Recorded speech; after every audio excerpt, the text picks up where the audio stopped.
अभी एसएससी ने लगभग 150 पन्ने से ऊपर का एक नोटिस जारी किया है और जिसके अंदर में तमाम तरह की सारी बातें की हैं और जो मुख्यतः वेंडर को लेकर के ज्यादा समर्पित है, जहां पर वेंडर का नेचर क्या होना चाहिए, किस तरह के काम करने हैं, कितना बिडिंग में लगेगा और उसके बाद में यहाँ पर कि अगर आप पूरा नहीं करते हैं तो क्या आपके ऊपर में पेनल्टी लग सकती है। लेकिन इससे बच्चों का फायदा क्या है और यहाँ इस नोटिस में बच्चों के लिए वहां पर क्या है, ये मैं आपको बताने वाला हूँ, ताकि जो आपका विश्वास अपने सिस्टम से उठ चुका है, थोड़ा सा मुझे लगता है कि यहाँ पर इस नोटिस के माध्यम से आपका विश्वास एसएससी के ऊपर में आ सकता है।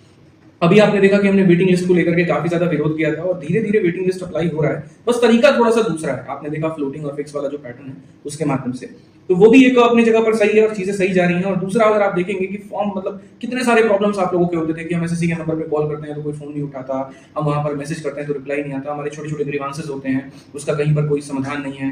ठीक है, कई बार वेबसाइट हमारा हैंग कर जाता है, फॉर्म हम भरते हैं तो कई बच्चों के जो डॉक्यूमेंट होते हैं वो अंतिम दिन ही बन करके आते हैं, तो उनकी मजबूरी हो जाती है अंतिम दिन फॉर्म भरना, लेकिन उसके बाद में जब वो वेबसाइट पर जाते हैं तो उनका वेबसाइट खुलता नहीं। तो मैं पूरे नोटिस को भी मैंने डिकोड कर दिया और मैं आपको पढ़ करके सारी बातें समझा देता हूं जो महत्वपूर्ण बातें हैं। सबसे पहले नोटिस में सबसे पहला पॉइंट जो रखा गया वो टेक्नोलॉजी और प्लेटफॉर्म का अपग्रेड रखा गया। एसएससी का ये मानना है कि जो अभी उसकी अपनी एग्जिस्टिंग पोर्टल है ssc.gov.in और जो उसका अपना एप्लीकेशन है माई एसएससी मोबाइल ऐप, ठीक है, असल में ये अभी बहुत हाई को टेक्नोलॉजी पर काम कर रहे हैं, तो इसको ये लो को टेक्नोलॉजी पर शिफ्ट करेंगे ताकि आगे चल करके फॉर्म निकालने में या चेंजेस कम करने वक्त में वेबसाइट के क्रैश करने की संभावना ना हो। बहुत भारी संख्या में जब बच्चे जाकर के एप्लीकेशन पर पहुंचेंगे, वेबसाइट पर पहुंचेंगे, तो आपने देखा है कि किस तरीके से क्रैश हो जाता है, तो उससे थोड़ी सी जो प्रॉब्लम है उनकी वो सॉल्व होगी। दूसरा, आप पहली बार ऐसा देख पाएंगे कि गवर्नमेंट सेक्टर के अंदर में एआई का प्रयोग किया जा रहा है। जनरली क्या है कि गवर्नमेंट में जितने भी डिपार्टमेंट हो गए, चाहे इनकम टैक्स हो गया, एक्साइज हो गया, अभी भी वही पुराने मॉडल पर चल रहा है, लेकिन यहाँ एसएससी ने एआई का मदद लिया और पहले सबसे पहले उसको इंट्रोड्यूस किया लाइव फोटोग्राफी में, कि जब आप लाइव फोटो कैप्चर कर रहा होगा वहां पर ना, तो वो एआई की मदद से होगा, एआई मॉडल्स को अपना करके होगा। इससे थोड़ी सी चीजें और बेहतर होंगी और फॉर्म रिजेक्शंस के जो चांसेस है वो खत्म हो जाएंगे और डुप्लीकेसी भी जो है वो खत्म हो जाएगी। ठीक है, इसके अलावा जो नए मॉड्यूल्स, पॉइंट नंबर जो 2 है वो है नए मॉड्यूल्स और फीचर्स। ये बेसिकली कैंडिडेट के सर्विसेज के लिए है।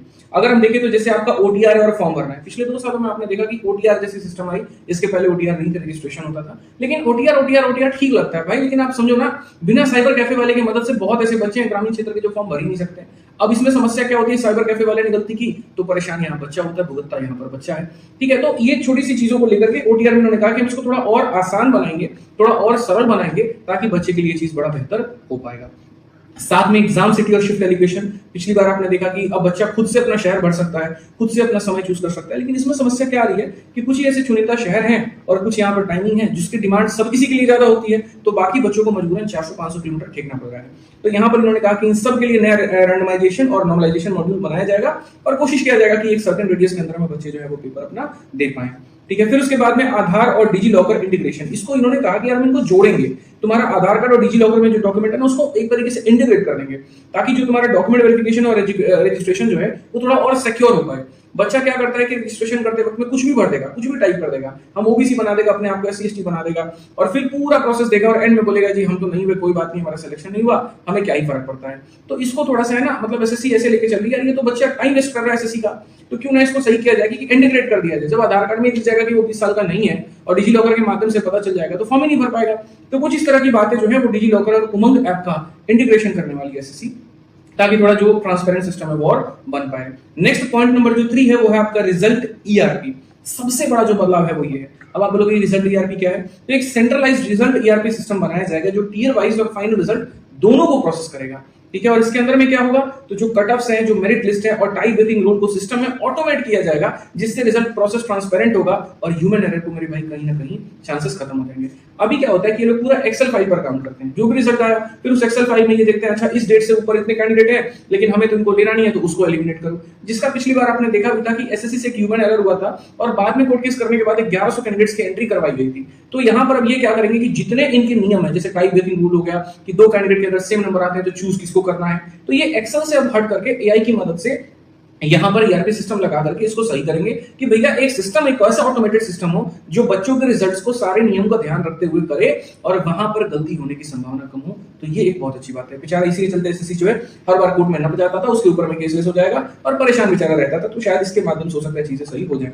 ठीक है, चौथा नंबर जो कि सबसे महत्वपूर्ण और अच्छा मुझे लगा, देखो यार मैं मतलब इस बात पे रहता हूँ ना, सर्विसेज का मैं बहुत बड़ा फैन हूँ। कारण है, अगर कोई बच्चा परेशान है, आज हमारी टीम को भी कॉल करता है और जब हमारी कॉलिंग टीम कॉल नहीं उठाती है तो उसको फ्रस्ट्रेशन आता है कि यार ये छोटी सी तो मेरी डाउट थी, तुम सॉल्व कर देते, परेशानी होता, मेरा टाइम क्यों नहीं होता। आज के समय बताइए क्या हर बच्चा इतना बढ़िया शहर में बैठा है कि 2 मिनट में एसएससी के ऑफिस पहुंच जाएगा? नहीं पहुंच जाएगा। ठीक है, कॉल करता है एसएससी फोन नहीं उठाती है, चेयरमैन साहब को ईमेल करता है रिप्लाई तक नहीं आता है। तो इसके लिए इन्होंने कहा कि हम एआई चैटबॉट और हेल्पलाइन ये स्टूडेंट के सपोर्ट में हम निकालेंगे। एक जनरेटिव एआई चैटबॉट होगा, जब भी कोई बच्चा मतलब किसी भी तरह का डाउट पूछेगा तो हमारे सिस्टम में डेटा फीड होगा, उसके आधार पर उसको जानकारी देगा। तो आज के समय जैसे मैं भी हूं, मैं भी अपनी कंपनी में चैटबॉट अभी अप्लाई करवा रहा हूं। तो चैटबॉट कैसे चलता है मैं आपको बताऊं। जैसे मुझे एक चैटबॉट मिल गया, हम उसको हफ्ते भर महीने भर हम उसको ट्रेन करते हैं। हम उसको पहले तो बताते हैं कि देखो हमारे पास कौन कौन से बैचेस हैं, वैलिडिटी क्या है, टाइम क्या है, इस एग्जाम्स के लिए है। और जब बच्चा उसी से रिलेटेड क्वेश्चन पूछता है ना, तो वो चैटबॉट उसको सपोर्ट कर पाता है। अभी चैटबॉट में तुम ये पूछोगे खाना कैसे बनता है तो नहीं बताएगा, लेकिन आप फॉर्म के संबंधित जानकारी पूछोगे। जैसे कई बार लोग सिलेक्शन फेज में किसी पर्टिकुलर पोस्ट में क्या होता है, एक्सपीरियंस उसकी नीड होती है, और लोगों को नहीं पता होता कि यार मेरा मगध यूनिवर्सिटी वाला ये जो लेटर है ये इसमें काम आएगा कि नहीं। तो वो चैटबॉट से तुम अगर उससे पूछोगे तो वो ट्रेंड उसी के आधार पर होगा, तो वहां पर वो तुम्हें सहायता कर पाएगा। ठीक है, और ये मुझे लगता है गवर्नमेंट को बहुत पहले कर देना चाहिए। आज के समय देखिए इतनी बड़ी बड़ी एप्लीकेशन है, स्विगी है, जोमेटो है, ठीक है, आपके ऑर्डर में किसी तरह की परेशानी आ जाती है। जब ये कंपनी शुरू हुई थी ना, तो वहां पर क्या था कि टेलीकॉलर लगे होते थे, आपके फोन को उठाते थे, आपसे बात करते थे। आज के समय इतना कॉम्प्लेक्स बना दिया जाता है टेलीकॉलिंग वाला सिस्टम कि भैया थक जाओ लेकिन कॉलर का फोन नहीं लगेगा। बेसिकली एक एजेंट है, ठीक है, जैसे तुम्हारा कोई क्वेरी रेज होता है वो एजेंट को तुम बोलते हो, वो एजेंट तुम्हारे सामने बातों को सुनता है और फटाफट मेरे भाई वहां पर तुम्हारे समस्या का समाधान कर देता है। और 90% ऑफ द क्वेरी सॉल्व हो जाती है, 10% के लिए टेलीकॉलिंग में जाना पड़ता है। तो उसी तरीके से ये लोग भी जो इन्होंने कहा कि 90% हम चैटबॉट से सॉल्व कर देंगे और बाकी जो 10% है वो आईवीआर और ऑटोमेटेड कॉल सेंटर होगा। आईवीआर क्या होता है कि एक फिक्स नंबर हो गया, लोगों ने कॉल किया, जैसे आप लोग देखना हमेशा हम आपको कॉल करने के लिए एक नंबर देते हैं 8506000099, ठीक है, लेकिन जब उस पे कॉल आप करते हो ना 40 लोग लगे होते हैं कॉल उठाने के लिए। आईवीआर डिस्ट्रीब्यूट कर देता है, ये देखता है कौन सा टेलीकॉलर खाली है तुरंत उसके मोबाइल पे ट्रांसफर कर देगा। तो ये लोग भी अपना कॉल सेंटर लगाएंगे, उसके लिए मतलब हायरार्की होगी, टीम लीडर ये सब करके, और बढ़िया तरीके से वहां पर फोन उठा करके कोई आपकी समस्या को बताएगा। ठीक है, पांचवें इन्होंने कहा डेटा एनालिटिक्स प्लेटफॉर्म। ये भी बड़ा अच्छा है कि एक नया डैशबोर्ड बनेगा जो एग्जाम की प्रोसेस, ग्रीवांसेस, अटेंडेंस और रिजल्ट स्टेटस को रियल टाइम पर ट्रैक करेगा। ये प्लेटफॉर्म एसएससी ऑफिशियल्स को तुरंत डिसीजन लेने में मदद करेगा। अभी होता क्या है, मतलब मान लीजिए चेयरमैन साहब यहाँ बैठे हैं और वो बैठ करके ये देखना चाहते हैं कि भैया पूरे एसएससी में चल क्या रहा है, जो सीएचएसएल वाला पेपर हुआ था उसका प्री कब हुआ था, मेंस कब हुआ था, ये कब, ट्रैकिंग सिस्टम नहीं है। ठीक है, जैसे मान लीजिए हम ही लोग पब्लिकेशन में काम करते हैं, बुक्स बनाते हैं, तो हमारा ट्रैकिंग सिस्टम है, हमें पता है यार कौन से एग्जाम कब होना है, ठीक है, उसके लिए कौन से सब्जेक्ट के लिए कितने पेजेस की बुक बनानी, तो हमने अपना ट्रैकिंग सिस्टम बना रखा है। तो हमारा काम छोटा मोटा है, तो हमारा ट्रैकिंग सिस्टम आसान है मॉनिटर करना, और सीएफओ सीओ सब लेवल तक हो जाता है। ठीक है, तो ये अब चेयरमैन साहब के लिए बड़ा मुश्किल हो गया कि भैया इतनी सारी परीक्षा हो रही है, ट्रैक नहीं कर पा रहे। तो उन्होंने कहा यार हम डेटा एनालिटिक्स प्लेटफॉर्म, और देखो आज के समय कोई भी कंपनी हो ना, एक डेटा एनालिस्ट का बहुत आवश्यकता होता है। तुम कमा रहे हो, तुम्हें ये नहीं पता कितना कमा रहे हो, तो क्या फायदा कमाने का। आप पेपर कंडक्ट करवा रहे हैं, पूरे भारतवर्ष में करवा रहे हैं, लाखों करोड़ों विद्यार्थी फॉर्म भर रहे हैं, और आपको हर एग्जाम्स का ट्रैकिंग सिस्टम तक नहीं पता कि कहां तक पहुंचा, किसका रिजल्ट क्या हुआ। ठीक है, तो वो बहुत मुश्किल हो जाता है ना, वो डिसीजंस को लेना, हाई अथॉरिटीज को भी लेना, रिपोर्ट भी ऊपर में करना, तो ये बहुत फायदेमंद हो जाएगा आपको इसको लेकर के। ठीक है, छठा जो पॉइंट है वो प्रोजेक्ट का टाइमलाइन और फेजेस। हालांकि ये कहने की बात है, देखते हैं यहाँ पर किसमें अप्लाई कितना होता है। इन्होंने कहा कि हम 3 फेज में बांटेंगे। पहला फेज होगा वो 3 महीने का होगा, और ये बेसिकली मतलब वेंडर्स के लिए है कि नया वेंडर पुराने सिस्टम की पूरी, मतलब क्या हुआ कि इन्होंने ये कहा है कि हम जो है 4 साल का कॉन्ट्रैक्ट करेंगे वेंडर के साथ में, उसको 2 साल और एक्सटेंड भी हम कर सकते हैं। जिसमें पहला जो फेज 1 होगा 3 महीने का होगा, 3 महीने तो हम उसको बताएंगे कि मेरा सिस्टम कैसे चल रहा है, कैसे काम करता है, क्या होता है। फिर अगले 9 महीने पुराने सिस्टम को चलाते हुए नए मॉडल, यानी जितने वेबसाइट हो गए, ऐप हो गए, उन सबको डेवलप किया जाएगा। यानी अभी हाल फिलहाल इन्होंने जो है वेबसाइट से .in से .gov किया था, फिर वहां पर हो सकता है कि ये चेंज करें। और फिर जो फेज 3 होगा ना वो 36 महीने का होगा, पूरे नए और अपडेटेड सिस्टम पर एग्जाम को धीरे धीरे ये लोग शिफ्ट करके लेके जाएंगे और चीजें थोड़ी सी सही होंगी। पेनल्टीज भी इन्होंने रखी है और तगड़ी पेनल्टी रखी है, लेकिन मैं बताऊं, मैंने मतलब 2-3 वेंडर्स हैं जिनसे मेरी बात हुई है कभी, और मैंने देखा है कि वो पेनल्टी से डरते नहीं है। आप है ना एक दिन का 1 करोड़ भी जुर्माना लगा दो, वो अपने जेब से कभी नहीं भरेंगे, उनका माइंडसेट बहुत क्लियर होता है, तेल तो तिल से ही निकलेगा। ठीक है, तो गड़बड़ियां मतलब जो उनके नॉलेज में होती है वेंडर्स के, वो वहीं से सारा पैसा भर देते हैं। ठीक है, अब यहाँ पर तो चूंकि एसएससी है तो पेनल्टी तो रखेगी नहीं, तो लोग तो वही डिले करेंगे वहां पे। तो एसएससी ने अपनी तरफ से पेनल्टी रखा। उन्होंने कहा कि वेंडर के लिए बहुत स्ट्रिक्ट सर्विस लेवल एग्रीमेंट यानी एसएलएस रखे हैं कि अगर रिजल्ट प्रोसेसिंग में एरर आता है तो वेंडर पर हर अफेक्टेड कैंडिडेट, ध्यान से सुनना, हर अफेक्टेड कैंडिडेट के हिसाब से 10,000 से लेकर के 20,000 तक का फाइन लगेगा। लेकिन ब्रैकेट में एक और बात, मैक्सिमम 2 लाख तक। हाँ भैया 2 लाख का मतलब क्या हो गया यार, एक बात बताओ, 20,000 रुपए के हिसाब से 10 ही कैंडिडेट का फाइन लगा पाओगे। मतलब ऐसे समझो कि कोई वेंडर है वो रिजल्ट तैयार कर रहा है और तैयार करने में गड़बड़ी होगी और हजारों कैंडिडेट अफेक्ट हो गए, तो भैया 1000 इंटू मतलब आप समझो 10,000 रुपया लगा दिया, तब तो वेंडर बेचारा उतना कमाया नहीं जितना चला गया। तो इन्होंने कहा 10,000 के हिसाब से लगाएंगे, लेकिन मैक्सिमम 2 लाख तक। तो ये मुझे थोड़ा सा सही नहीं लगा, इस 2 लाख को 20 लाख करना था। ठीक है, या और भी इससे कड़ा थोड़ा कर सकते थे, क्योंकि बच्चों का भविष्य जो है वो बहुत जरूरी है। दूसरा इन्होंने कहा एडमिट कार्ड रिलीज करने में, आंसर की चैलेंज पोर्टल खोलने में अगर डिले हुआ तो एक दिन के हिसाब से हम 25,000 रुपए का जुर्माना लगाएंगे, ठीक है, तब जाकर के वेंडर सुधरेगा। मतलब एसएससी कोशिश कर रही है कि अपने आप को थोड़ा बेहतर करे, अपने सिस्टम को बेहतर करे, जो उसके वेंडर्स है जो सारी चीजों को करा रहे हैं उसको एक तरीके से कह के कि भाई थोड़ा स्मूथ करो, यानी जिस साल के जितने भी पेपर हैं वो एक साल के अंदर में हो जाए और बिना कोर्ट केस के, बिना नौटंकी के बच्चे अपना सिलेक्शन लेकर के जा पाए। चलो ये तो सारी बातें मैंने देख ली, सैकड़ों पन्ने की थी, लगभग मुझे समराइज करने में टाइम लगा।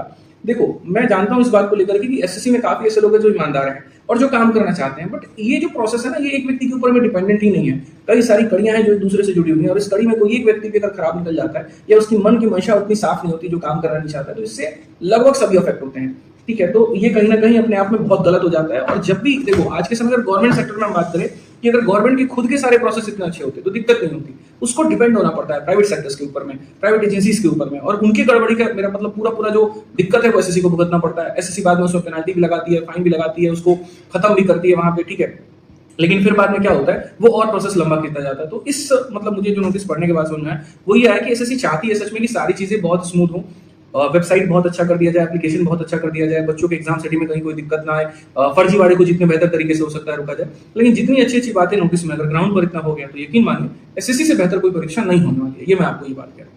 और ये सारी चीजें इंप्लीमेंट होने में टाइम लगेगा। तो आपको जो मेरा सीधा सीधा संदेश है वो ये है कि वो तो अपने स्तर पर काम कर रहे हैं और वो करते रहेंगे, आप अपने स्तर पर काम करिए, आप अपनी पढ़ाई करिए, आप अपनी पढ़ाई को छोड़िए। दुनिया 100 बातें इसके बारे में एसएससी के बारे में बोले, आपको उससे फर्क नहीं पड़ना चाहिए, आपको अपनी पढ़ाई पर ध्यान देना। यकीन मानिए आज भी हजारों की संख्या में लोग सेलेक्ट होते हैं, क्या पता उस 1000 की भीड़ में आप भी हो सकते हैं। तो मेहनत करते रहिए, मैं पूरी तरीके से समर्पित हूँ आपके लिए, आप अपनी पढ़ाई जारी रखिए। हमारी तरफ से इतना ही, कोई भी अपडेट ऐसा आएगा पूरा खोल करके बढ़िया से विस्तृत रूप में बताएंगे, कोई जानकारी छूट गई हो तो उसके लिए माफी चाहेंगे। और चैनल आपका अपना है तो सब्सक्राइब कर लीजिएगा, ये चैनल बनाने का उद्देश्य ही था ताकि सटीक जानकारी सही तरीके से आपको दी जा सके। बहुत बहुत धन्यवाद, जय हिंद।